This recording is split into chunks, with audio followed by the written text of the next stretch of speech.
Hello and welcome to Season 11 here at caterhamracer.com. Chris Hutchinson in the commentary box to take you through all the action from round 2 of the 420R Winter Series.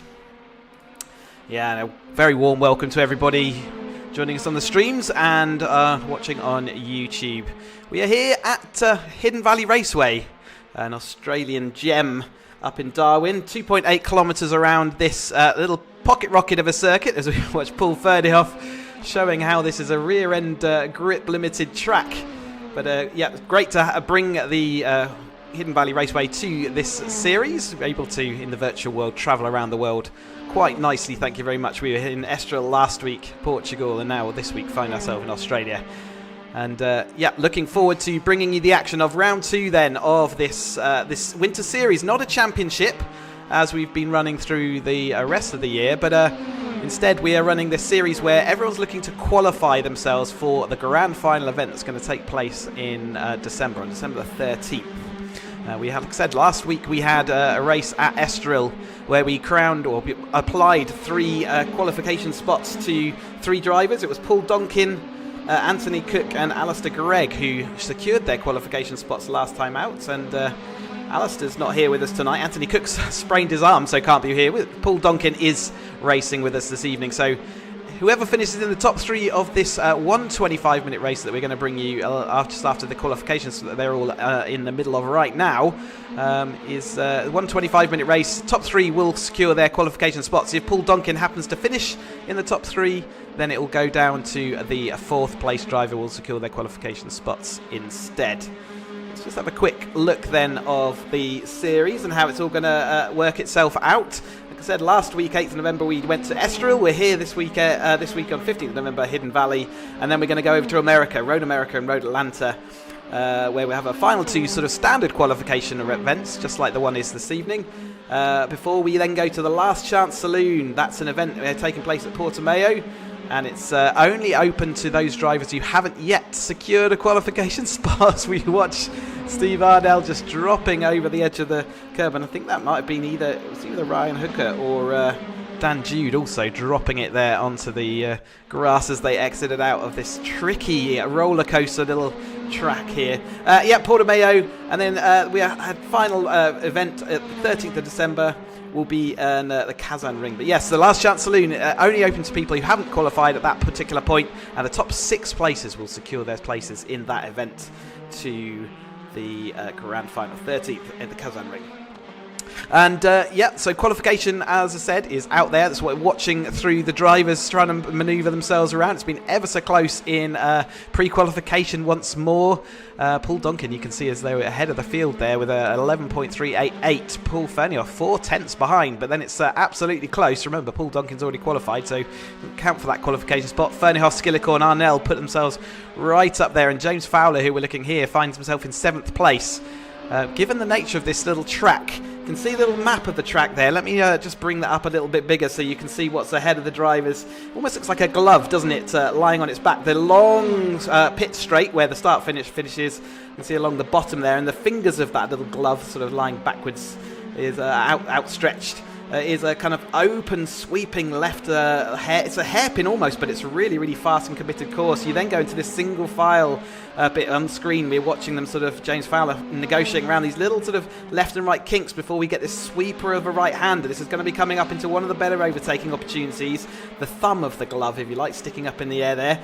And it's a left hander. It's the tightest corner on the map, and it's one of the chances these drivers will get to overtake. The rest again comes down into these sweepers, and any kind of side-by-side here is going to be really tricky to negotiate. In some of the practice races we've had earlier today, I've been watching them and they have been going side-by-side, so who am I to judge? The first left-hander we just watched is a double apex before we get into this final corner, and James Fowler there demonstrating just how tricky that final corner is. He is not going to be the last person to spin at that obstacle. It really is tricky. As soon as you hit that curb, it just wants to draw you off the track, and there's no coming back. So far, Donkin, though, is finding himself 2 minutes 20 of this session to go. You can see that as the little countdown above Gary Preble's name on the right of our screen. You can see what's going on there. And 2 minutes of this session to go. But it's Donkin heads. Paul Fernioff still at 4 tenths behind. Chris Skillicore only a tenth off of Fernioff, and Arnell is just a few thousandths behind Skillicore now for those top 4 places. Ryan Hooker, good to have him back on the service. Unfortunately, we haven't got him in his normal race, a 1-to-1 race car. There'll be some admin for me to do to make sure we get him back in there. He's in an unfamiliar yellow car, but Ryan Hooker is out there and going quickly as well. Good to have him back on the service. He's just following Steve Arnell around these last corner, back onto that long straight where we're going to see lots of tow happening tonight. Yeah, we've also got Alex Ball, new driver, onto the service. Welcome along, and he's finding himself currently in 6th place, so injecting himself right up there at the sharp end of the grid. Good to see him in his red machine tonight, so looking out to see how he gets on. Can he, on his first race, go and bag himself one of those 3 qualifying positions? And Will Rayson sits alongside, just currently in that 7th place. See him here in his black livery this evening. Again, looking to see whether he can break into that top thing. We sort of top echelons. We did see some spins and issues behind the top 3 last week, and now that's going to become more and more crucial as we head further through this series.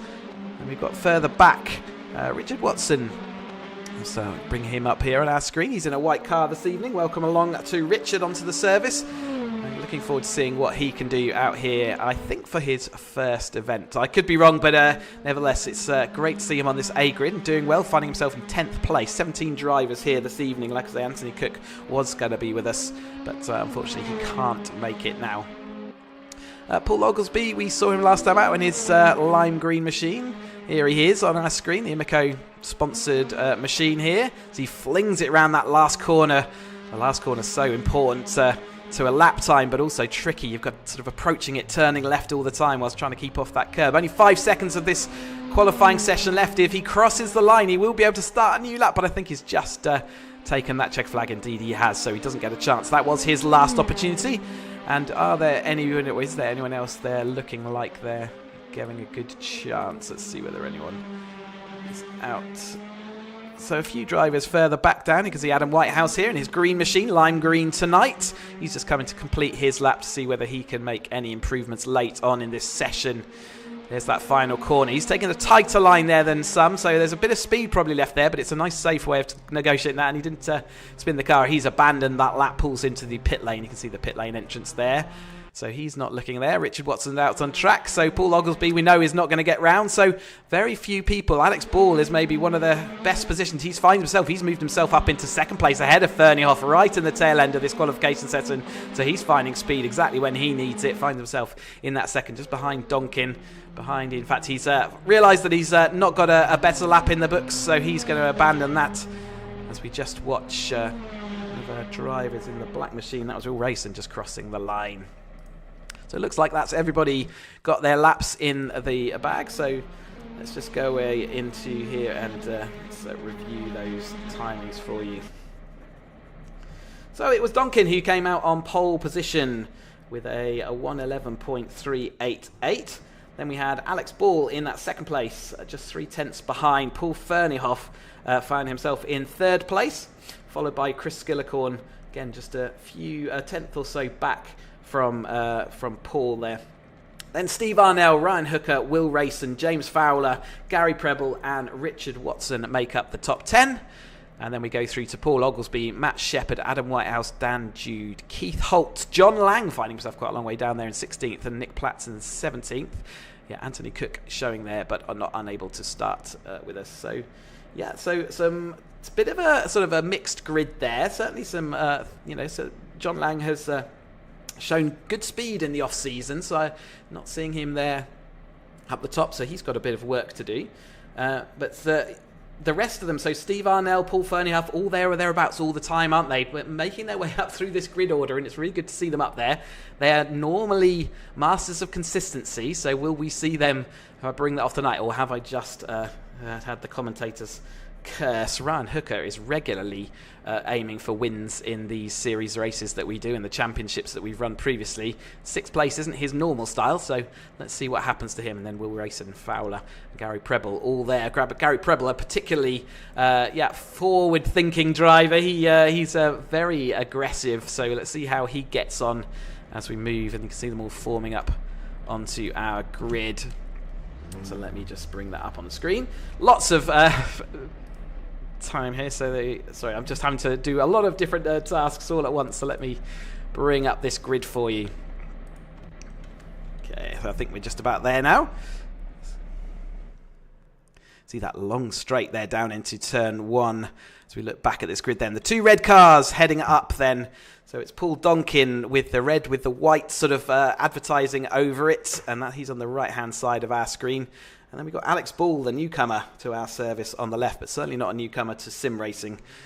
Putting it right up there in that front of the grid. Great to see that. Paul Ferniehoff looking to see what he can do from third place. He's got that white sort of patchwork coloured car in that third place.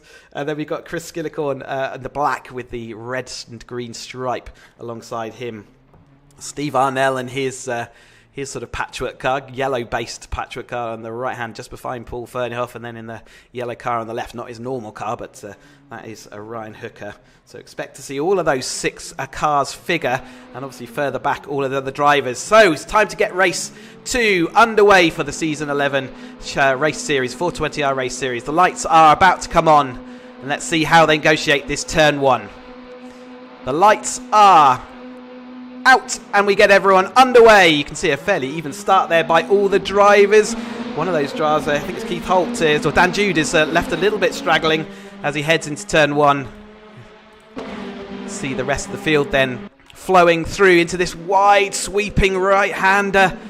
So left-hander there. Let's see whether they can manage it. There was a little bit of contact a bit further back as someone locked up. I didn't quite catch who that was, but Donkin does find himself in the lead. Paul Ferniehoff is maintaining that third place just ahead of Skillicorn. Alex Ball looking to see whether he can do anything about that lead as Chris Skillicorn suddenly around the outside of this right-hander. Remember, this is where a good overtaking opportunity for drivers, but in these early laps it's going to be a really hectic place to try and do that as they fan across the road. Ferneyhoff resolutely holding his line there, protecting his inside line, and now Ryan Hooker seeing what he can do about Chris Gillicorn, and indeed it looks like he's gone down the inside, so Ryan Hooker making up 2 places early from 6 on the grid. He now finds himself into 4th place. Chris Gillicorn then ahead of Steve Arnell and Gary Preble. Chris Gillicorn was running really well last week out until a few mistakes. He ended up spinning twice before the end of this. It's a 25-minute race, like I say. So lots going on. Steve Arnell having a little bit of contact there, I think, with Matt Shepherd, and there was another car in the wall right at the back. I'm not sure all the couple of issues coming out that last really tricky corner. We said it was going to be an interesting one. We do run damage on these races, so it could be that some of these drivers have affected cars. Let's hope that they're all able to continue on. There's certainly some of them driving out and off. Meanwhile, at the front there, we're having a battle royale between Alex Ball and Paul Donkin, but Donkin has still got his car with the advertising around just about in front. Remember, this is normally single file. Alex Ball does a audacious move down the inside, managed to make it stick. Can he hold his lane? They're both side by side. Donkin's going to have inside for the left-hander, so he will at this stage maintain it, but they did have a little bit of a gap over Paul Ferneyhoff, and now that gap has evaporated, and Ferneyhoff is having to look firmly in his mirrors to see what Ryan Hooker's up to. Chris Gillicorn in his wingtails as well, as they all flow then into the left-hander. It's double apex left-hander, the fairly straightforward one, before we then have this tricky corner that's a left-hander approach, and then it just tightens up on you on the exit, and you've got to make sure you don't run any of those curbs because the car really does get unsettled. Paul Ferneyhoff having to defend out that as he's got Ryan Hooker down the inside then into turn 1. Chris Gillicorn still seeing what he can do, well within the tow range. This really long back straight here, so really good opportunities for cars to get there. Chris Gillicorn looking to see whether he can do the double. He's down the inside of Ryan Hooker, and he does make it through. He's got it all stopped up, and that's 2 places for the price of 1. Ryan Hooker losing the rear of the car, and that's going to give Paul Ferneyhoff a sniff back up there. He's finding himself dropping down the order just slightly in these early stages of this race. But James Fowler there again finds himself looking at the battle in front. Ferneyhoff having to defend now from Fowler just as he say that. So those qualification spots are starting to disappear up the road for Ferneyhoff, and he'll be seeing whether he can stop the rot and get himself back in line, back up to speed, and back inserted in that line. It all seems to sort of stem from that last corner last time out, didn't it, where we saw him having to defend heavily on the exit. So maybe just a little bit of a rear end step out on him maybe that caused that bit of speculation, but it's something on that last corner caused that concertina, which Ryan Hooker and Chris Gillicorn made the best of. And it's Gary Preble in the purple machine that follows that James Fowler battle as well. So Gary Preble getting himself involved. James Fowler right on the tail then of Paul Ferneyhoff from the telecam. The helicam, you can see how he's catching up, moving to the outside of turn 1. Paul protecting the inside. Can he hold on? Is he going to be late enough on the brakes, or is there enough room to go around the outside? Certainly seen moves work around the outside of that, but Paul Ferneyhoff is late on the brakes. Just a little puff of smoke as his tyre locks up there. But he gets away with it, and he continues on in his 5th place. Battle for the lead is spreading out just a little touch. Donkin did this. He did that disappearing act last week, didn't he? Over the top of Anthony Cooke, who was sliding his car around everywhere last week. And but he's currently just disappearing off. So he's already got the qualification spot. So remember, he doesn't count for one of these 3 that we've got on offer. Currently, Alex Ball, Chris Gillicorn and Ryan Hooker fill those spots. And Ryan Hooker's watching Paul Ferneyhoff slip a little bit further behind his in his rear view mirror, 0.5 of a second back, so from the car in front, and Paul Ferneyhoff another 0.5 back from him. So they are spreading out just a little bit, but these gaps will ebb and flow as time goes on. Mistakes are made, and people get the draft to pull back through and up. A little bit further back, so Arnell, we saw having that issue. He now finds himself ensconced with the battle of John Lang, who's come up all the way from 16th up to that 10th place, making good progress early on. He'll be wishing that he'd had a better qualifying spot to see whether he can do anything about that. And as we see this midfield battle raging on, while the qualification spots may be a bit further up the road, the battles here are equally as strong. And later on in the season, when some of those further drivers had qualification spots, these battles have become essential in those qualification stories. And Whitehouse there finding himself a little bit lonely at the moment, just watching the gaps at the front, checking through, and Chris Gillicorn, it looks like he's caught right up with In fact, it's Chris Killick and Ryan Hooker are absolutely nose to tail. Remember, they've got those qualification spots at the moment, so they don't want to throw them away carelessly. Chris Killick got a bit of a gap to Alex Ball, so 1.5 seconds disappearing off up the road, and Donkin's a further second, nearly 2 seconds beyond that. So Donkin again looks to have things under control, but still 20 minutes of the race to go, so lots of action still yet to come.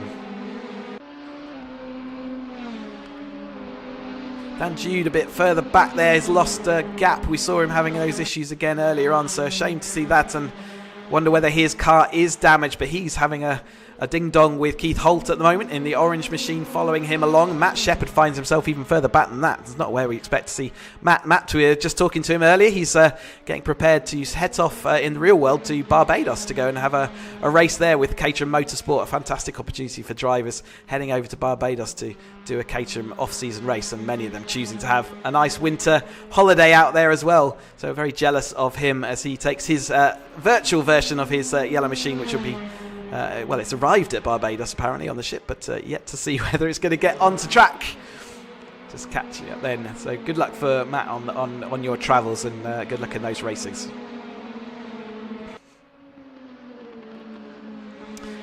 Gary Preble and James Fowler and Paul Fernhoff all still locked together in their battle then. In the mid part of this the circuit, so just gone around here. James Fowler finds himself firmly off the track in that last corner, just about gets things under control. He was looking to rejoin, but saw the cars coming up behind him and had to take avoiding action back onto the grass, so that's upset his race somewhat. Now he finds himself in front of Whitehouse, who finds a Fowler inserted in the gap that he was chasing down towards Arnell. John Lang continues his progress up. He's mounted himself up into 8th place at the moment. He was alongside Arnell. He does get demoted back down to that 9th place as they go round this long left-hander. So even though they're getting down the inside, there isn't. It's easy, well, not easy to defend. It's possible to defend, shall we say? So they head off then into this second section, where a little bit single file until you get to this right-hander, where the wily driver will position himself, and John Lang's looking to be that wily driver at the moment. He still sort of sits there and waits and patiently stalks his prey. The number 6 there of Arnell, comfortable at the moment that he's got him behind, but John Lang looking like he's got the bit between his teeth, see whether he can make up any more places. Good to see John having a bit of recovery from that qualification spot. James Fowler still behind him though, so there's still faster cars trying to make their way back through, and that looks like James will get involved in this battle at some point as this race progresses.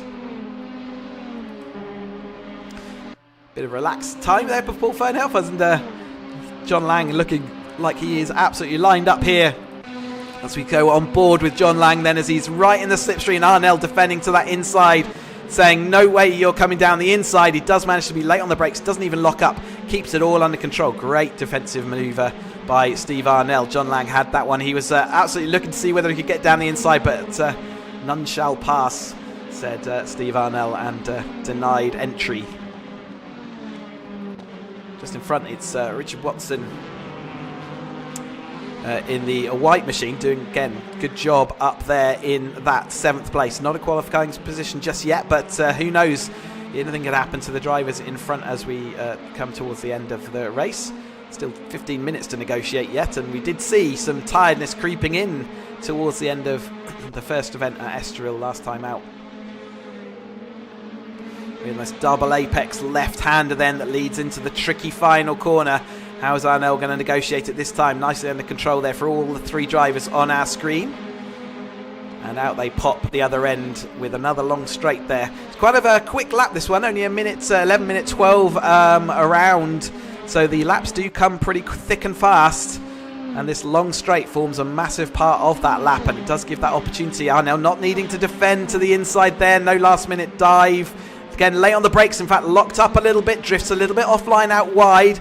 No opportunity for Lang, although Arnell's still struggling to get the rear end of that car back under control. He's still got the inside line for the right-hander that's about to come. But looking around the outside there is Lang, and all the while that allows their Fowler to close up and makes this a trio. Fowler looking down the inside of John Lang. That's going to be really tight, and he has to bail out. Does just get a bit heavier on the brake pedal.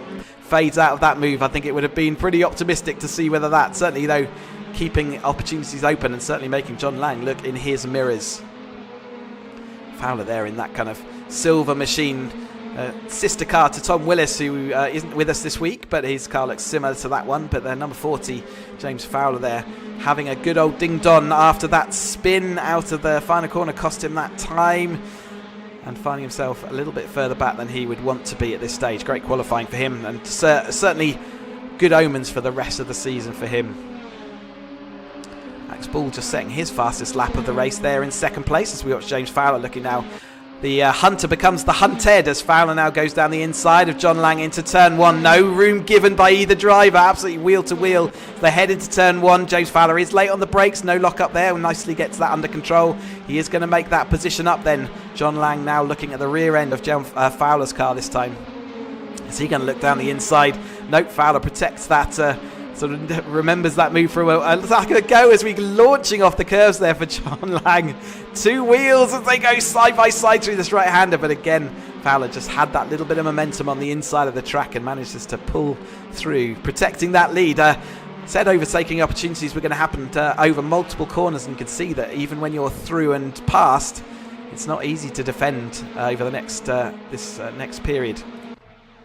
Just quickly check in on Paul Donkin. Checked out by 4.6 seconds over Alex Ball. And Alex Ball looks like he's still got a little bit of a comfortable gap there over Ryan Hooker. Finds himself in that third place. Set 1.3 seconds. Let's keep an eye on that gap. See whether it does come down. They're all into the 111s now, lapping extremely closely. You can see the 111.9 for both those drivers, Alex and Ryan Hooker. And Chris Gillicorn behind also dropping into those 111s. But he's finding himself distanced at the moment, but still in the final qualification spot.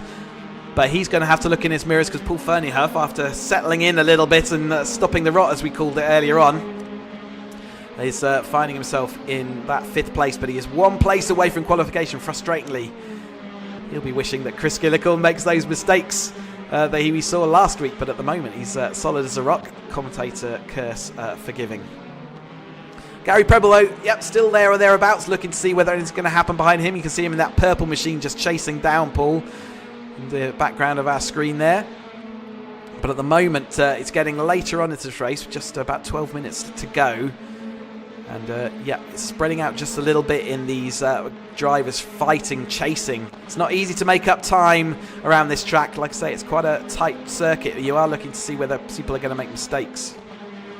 Arnell still finds himself a little bit of a gap behind this battle as well. Whitehouse, though, is having a great battle. Here he is in his lime machine. He's having a battle with Nick Platts in the grey machine. In fact, just gets ahead as he comes back out onto this. Good to see Nick Platts out in his grey machinery. Again, another driver who has worked his way diligently up from B server up onto A server and now gives great race performances. Just a reminder that we've got 17 drivers here on Grid A tonight. But there are another 10 drivers out on Grid B as we see, that's Watson with the white car facing the wrong way out of turn 1. Watson having a great race up until now, but finds himself facing the wrong way, and that's going to push him right down the order.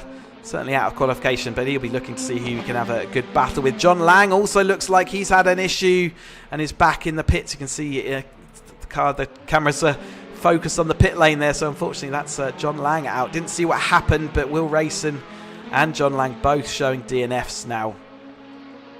And then Whitehouse flinging that green machine round the right-hander as we approach the double electrics left-hander before we just come to that tricky final bend. Nick Platts not letting go, though, so he didn't have such a good exit of this corner last lap time through. And in fact, it does look like Adam Whitehouse is gaining a little bit of time, but he's round the limit. He's going to absolutely makes contact with the inside wall. He just went onto that grass. The grass didn't offer up any grip, and that loses him speed, loses momentum. He had a contact with that concrete wall. Lucky that wasn't real world. Maybe he has suffered a bit of damage, but it was wheel side-on contact, which he might get away with, as Oglesby looks on in his lime green machine just a bit further back and locking up as he flies into turn 1 there. And again, we see there now Platts' turn to make a mistake coming out of that turn. He's now going to lose. So the battles and the action are plenty in this midfield there. So for all these drivers, good on them for, say, taking it to the drivers all around them. Keeping an eye on that 3rd place then here, qualification spot for Skillicorn and Paul Ferneyhoff, who we've seen driving so well and started in 3rd place on this grid, and he would be looking to see whether he can do anything about that car in front of him. You can see he's disappearing off down the start-finish straight as we go on board with Paul Donkin down this long straight. Then you can see his V-Box timer there telling him his delta from the previous lap. I think that's 4 tenths down. So also not having the great lap that time through. So we watch him. Let's see if we can go on board with him all the way through this first lap. Wide sweeping left-hand hairpin then. Early apex, drifted a little bit wide before pulling it, nipping it back onto that curb.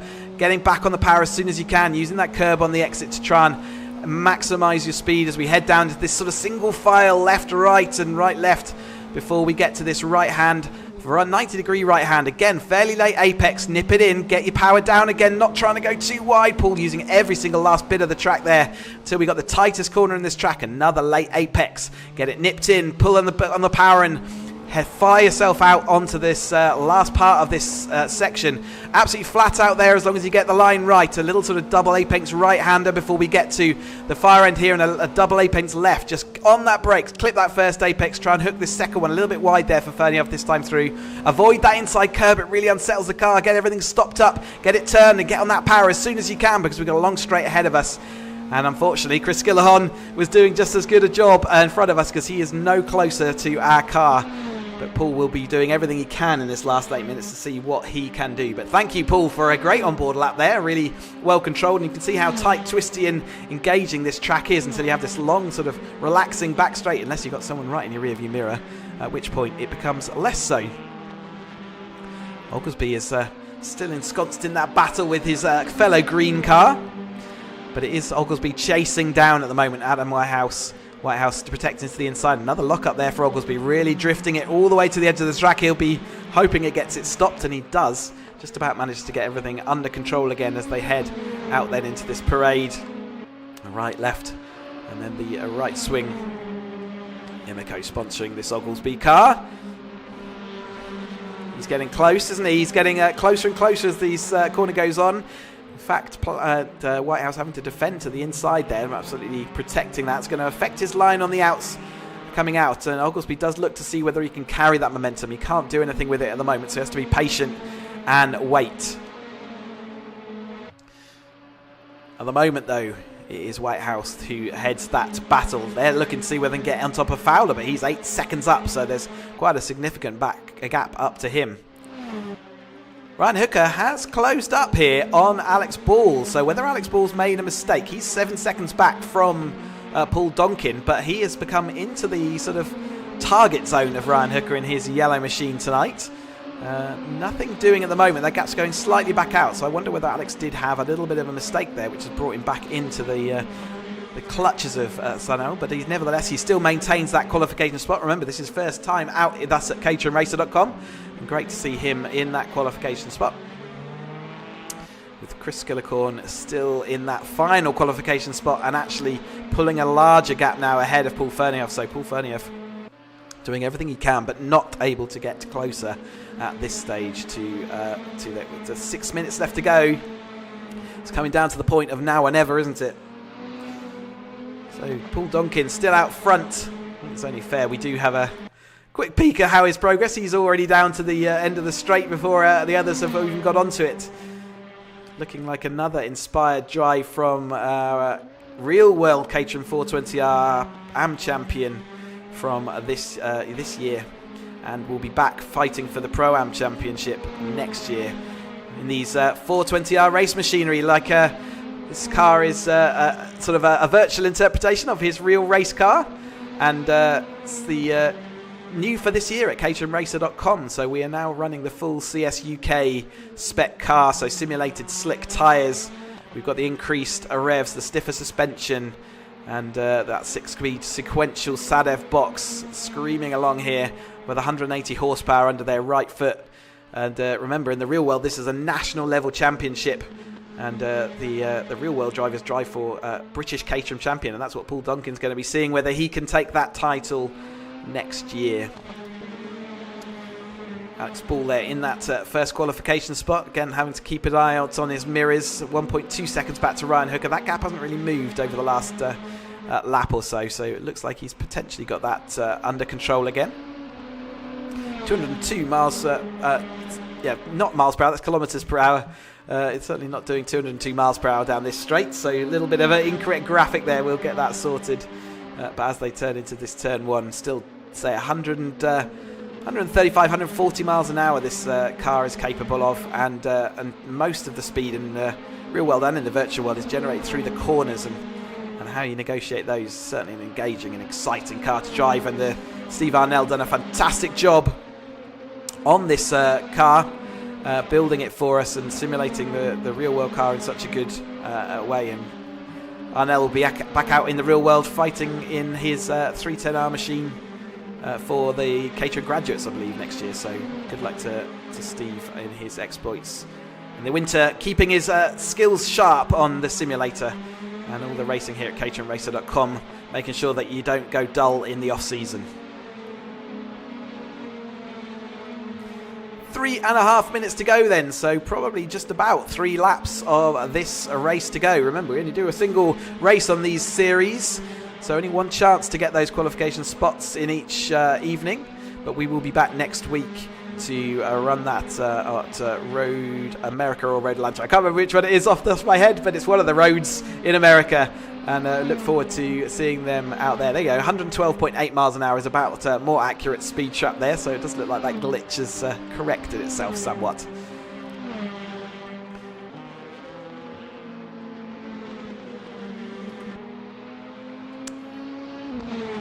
Fernie Hoff continues his lonely struggles out front. We've got Oglesby and Platts continuing their battle. Platts in the grey machine down the inside. Oglesby once again locks up into turn one. Definitely having a little bit of trouble getting this car stopped, isn't he? Just pushing that a little bit on.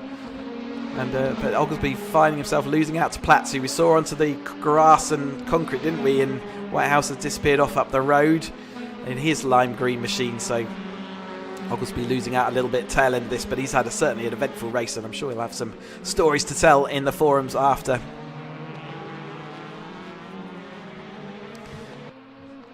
As we watch this midfield, it's been fully engaged, hasn't it, this midfield? Some of them will be suffering the damage from those early spins and issues that we saw.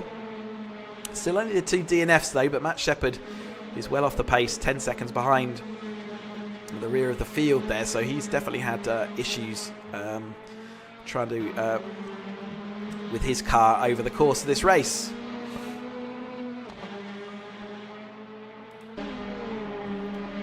Looks like Nick Platts has now broken the back of Oglesby, who's distanced, and behind him Watson, who we saw also spinning, didn't we? Spinning at turn one. He's finding himself a little bit further back down the line. Still fastest laps there. Keith Holtzel's just setting his fastest lap of the race there, just that last time through, so still finding time here late on, so just a minute 11 to go. So let's just cover those qualifications if everything stays the same as it is now then. So Skillicorn is in that final qualification spot. It looks like he's got a fair gap behind him to Fernie Hoff, so he looks fairly safe in that first qualification spot. Ryan Hooker in front of him. Nice little bit of a gap for him as well, so he looks like he'll be safe into his qualification spot. And you can see the right red car of Alex Ball just in front of him, just as we get a little bit of a stutter there heading into the final part of this race. One of the problems of online racing is it's all subject to internet connections, and it's all a bit down to a bit like a mechanical, isn't it, in a race car if you have internet problems. But at the moment everyone's painting in the right direction, so hopefully that will continue. But Alex Ball finds himself on his first time out here then in that first place qualifying position, because we should not forget that Paul Donkin, who has found himself now on his final lap, does look like he is going to take this race victory. Again, 2 from 2 for Donkin. Great for him. And yeah, so he looks like he's absolutely got this virtual car under control, just like he does in the real world. So let's watch him over the line then to take this victory. Long start finish straight here, but he does take that line and he does take that victory. Another one, 2 from 2 for Paul Donkin, Series 11 here at the caterhamracer.com. It is going to be Alex Ball who takes that second place, the first qualifying spot. Ryan Hooker takes his qualification spot in second. into third place, and Chris Gillicorn in that fourth place takes that final one. Paul Fernieoff just missing out. Gary Preble been watching the rear of Paul Fernieoff the whole race. Steve Arnell couldn't do anything about that. James Fowler had an exciting evening as he comes across the line in 8th place. Great recovery drive, but what could have been for him as we got this battle still raging on here. Whitehouse has got Platts caught up with him, and it's just going to be Whitehouse, I think, over Platts. Oglesby watching that battle on. Then comes Watson, Dan Jude crossing the line.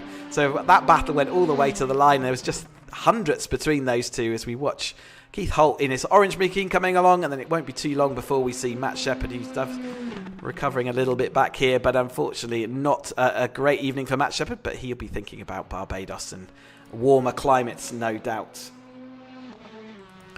Let's head back to the pits then and confirm those results for you. Paul Donkin then took the race win, 2 from 2 from him. 25 minutes, 11 seconds, 21 laps complete. Alex Ball followed him home, 10 seconds almost behind Ryan Hooker in that third place. Chris Gillicorn found himself in that fourth place and also taking that final qualification spot. Paul Fernieoff, 5th. Gary Preble then found himself 5th. 7th was Steve Arnell. James Fowler in 8th. Adam Whitehouse, 9th. Nick Platts in 10th position. Then it was Paul Oglesby and Richard Watson, Dan Jude, Keith Holt, Matt Shepherd, John Lang, Will Rayson and Anthony Cook. Congratulations also to our B-grid drivers. And looks like, let's see if we can get I'll get their race result when I can, but at the moment I've lost that. I will get that back as soon as we can though. So what a race. Really engaging from the midfield.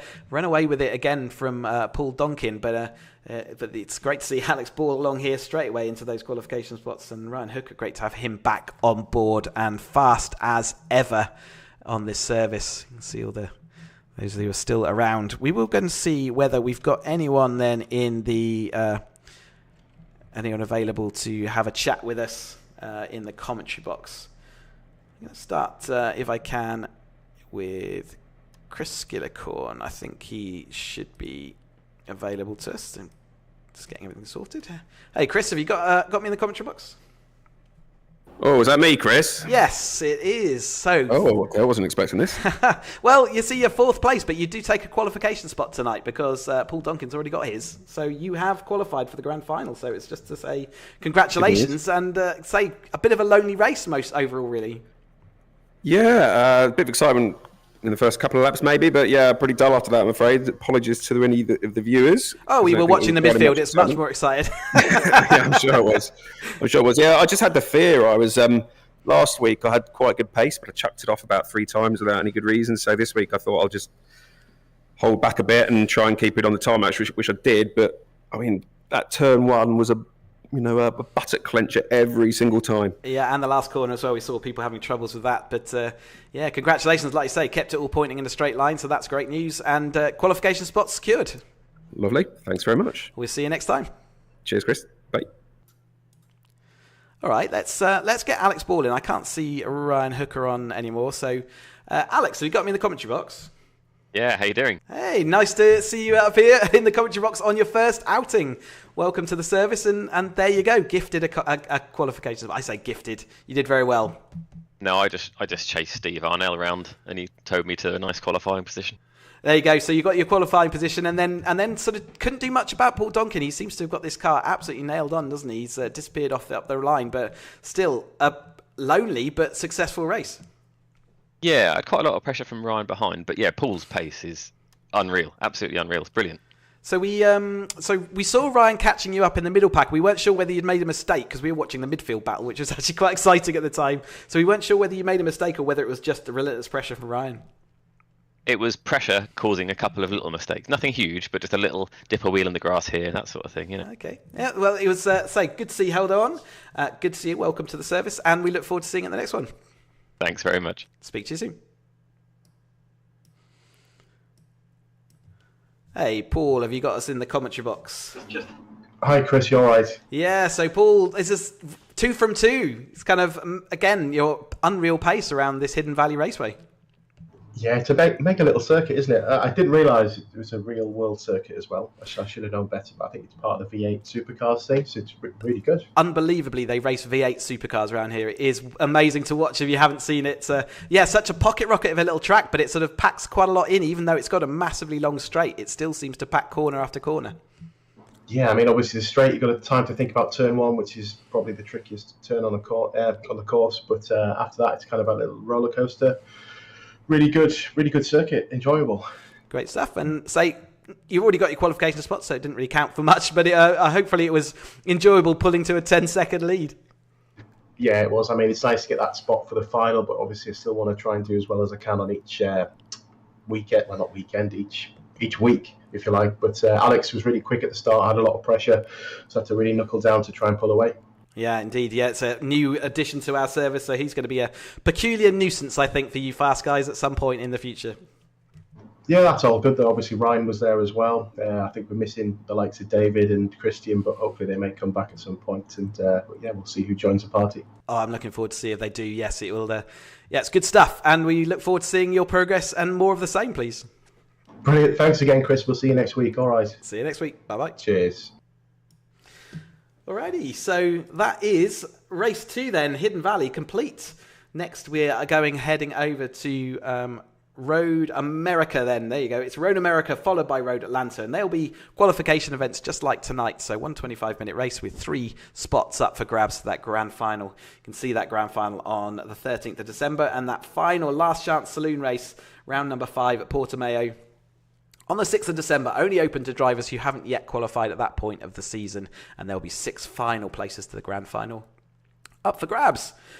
Looking forward to bringing you all of that action, more of the same here at caterhamracer.com season 11.